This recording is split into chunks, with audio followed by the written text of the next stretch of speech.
The fourth way of experiencing wholeness, completeness of your natural full consciousness is relaxing the need to be different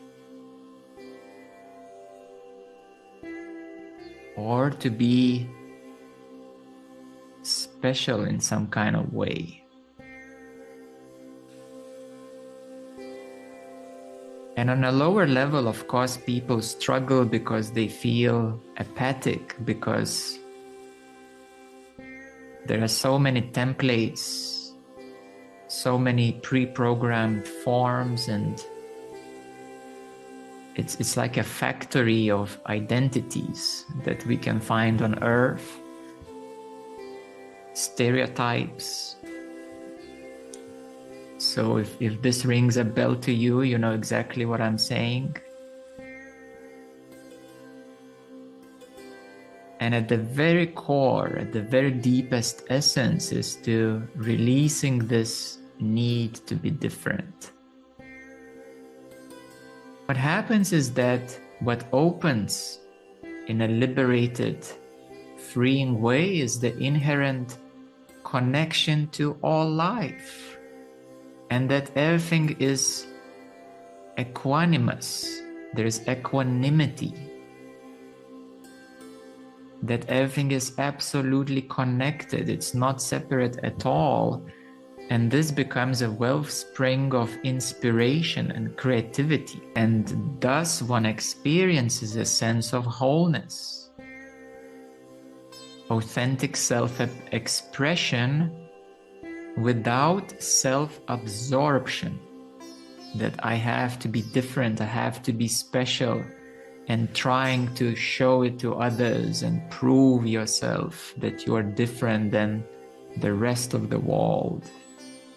This usually touches artists, musicians, actors, and romantics, poets, writers, and a very large amount of population are seeking of that difference, differentiation.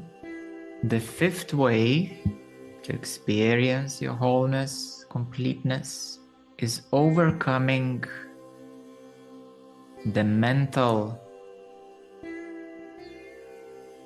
comforts and engaging with the wilderness of life fully.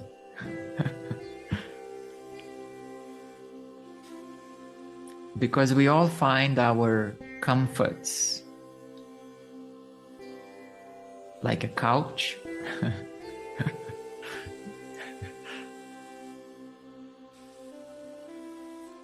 but a bit more seriously, your familiarities, your preferred ways, your mental understandings, constructs, philosophies that we feel very at home with.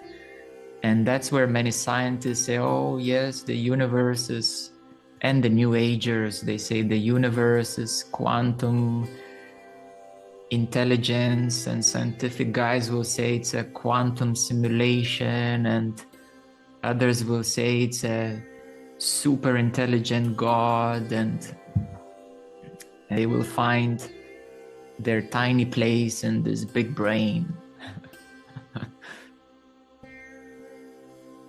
But actually, the liberation arises in engagement with life, with the rawness of life fully.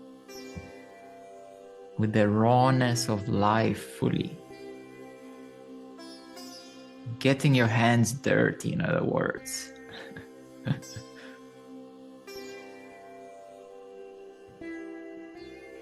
And through that engagement with life, with reality, with simple, ordinary things in life in a raw way, there comes a sense of trust,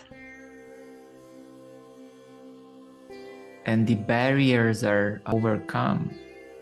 And there comes a practical clarity and wisdom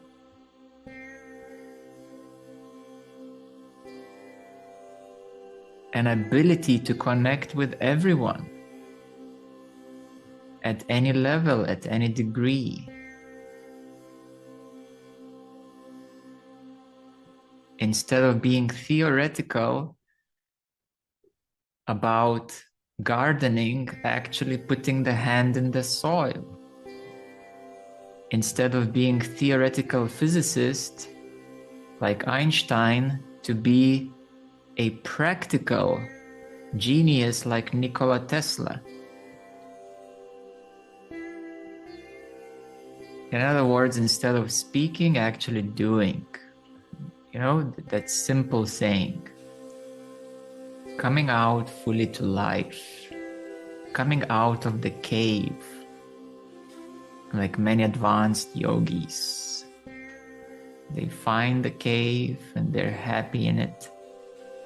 But to come out and get your hands dirty with people and with life and with all obstacles of reality, it's no longer the peaceful cave at all.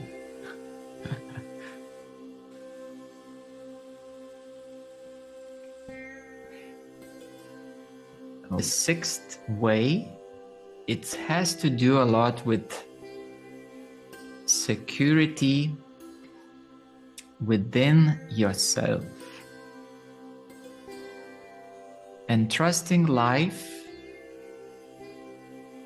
that it's unfolding with the deep intelligence that God knows what He is doing, or the source what it is doing. If you're a feminist, that God knows what she is doing.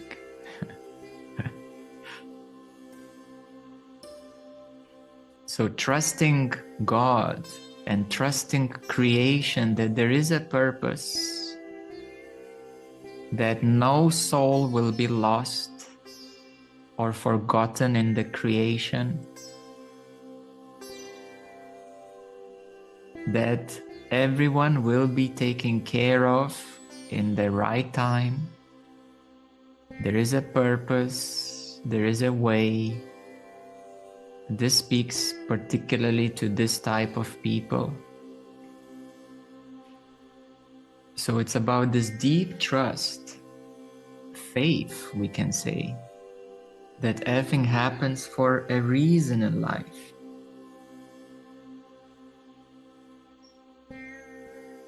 Seeing the wisdom of it all.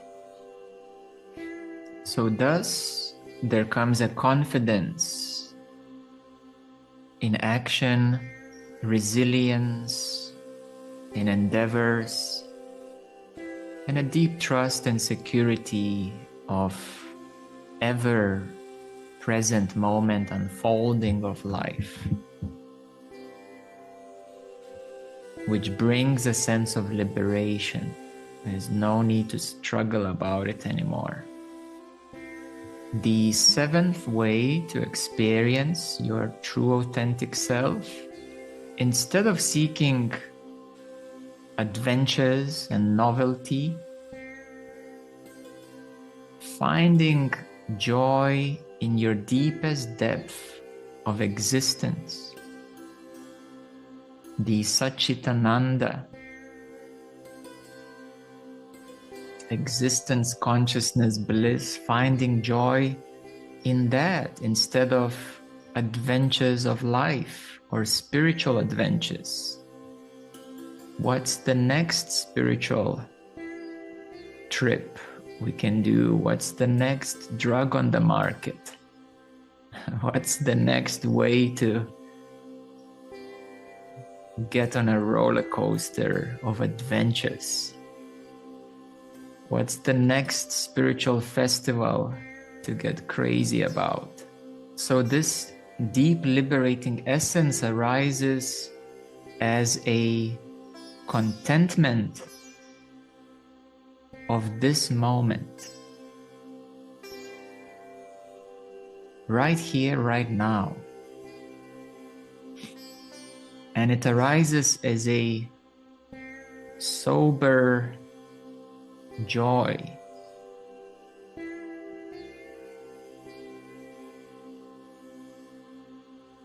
sober joy.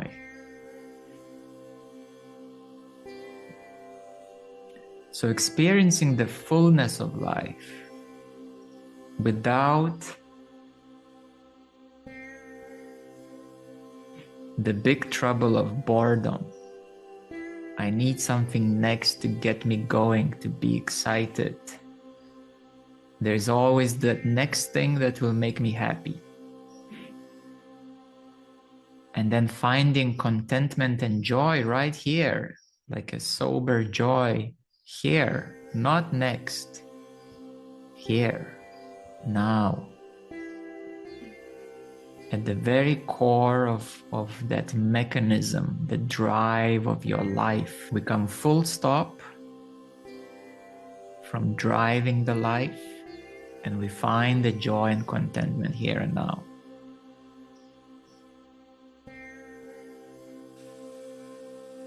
So we see that all the ways, they have a certain drive, and you are the driver, or even worse, a passenger on that drive of your life.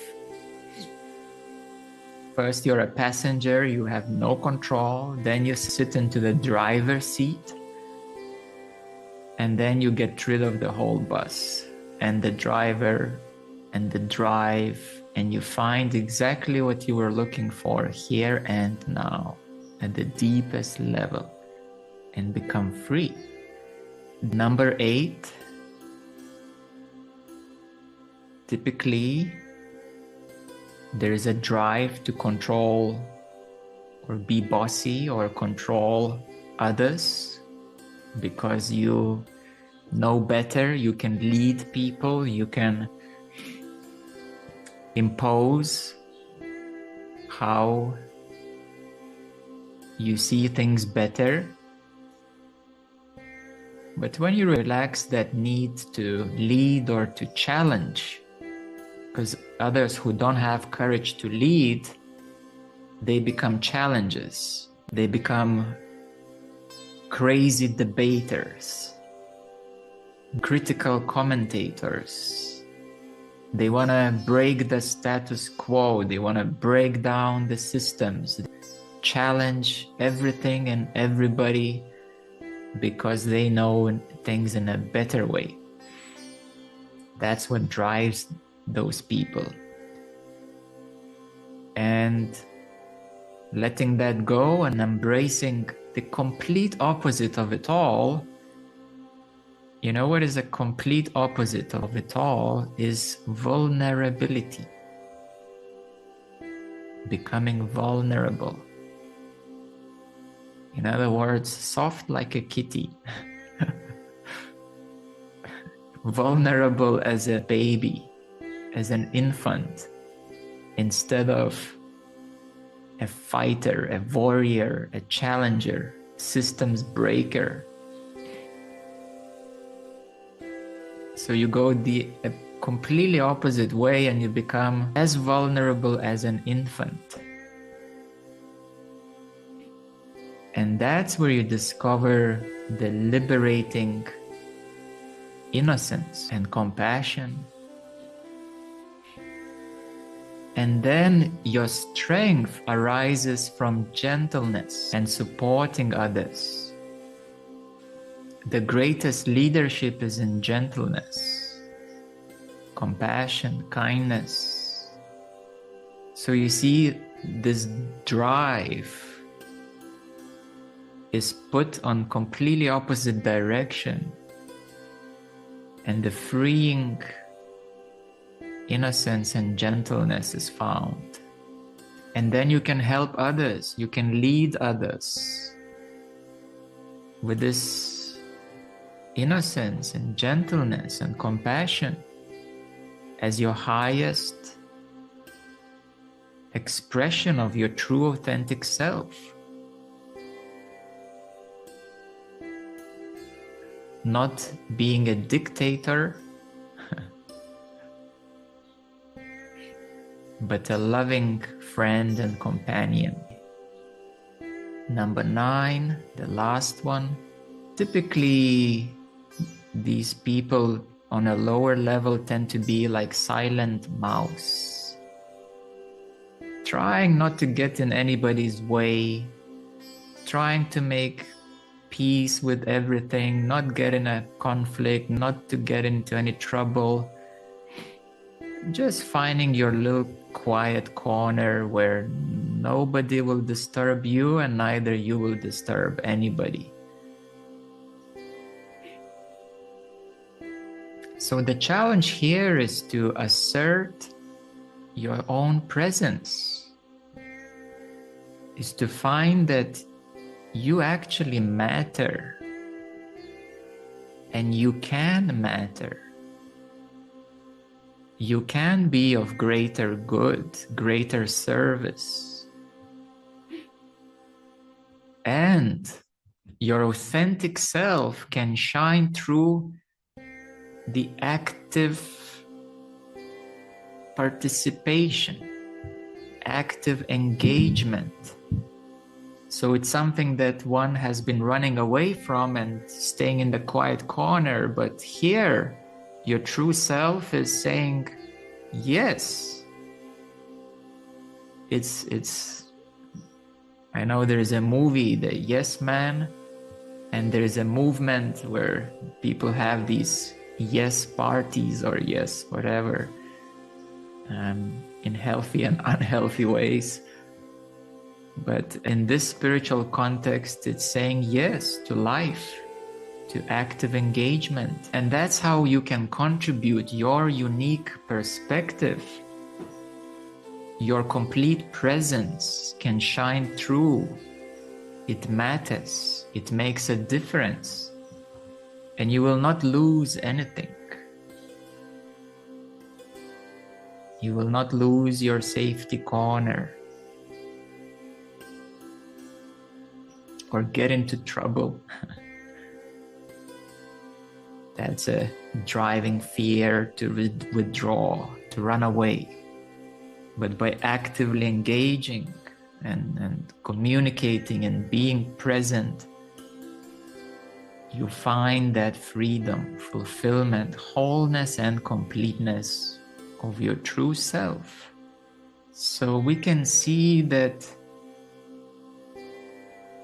what is the way of your natural full self, full consciousness, is quite unique to you. And then you will find that your partner, perhaps it's a different way than what is your way. But if you embrace your way and he or she embraces their way, then we become a fully conscious, enlightened society. Like in a Smurf village, where everyone has that inherent purpose. And they're really good at that inherent purpose. And when you embrace your true inherent purpose, then you play the biggest role in your life and for others, because in a way there is no others and you are everything.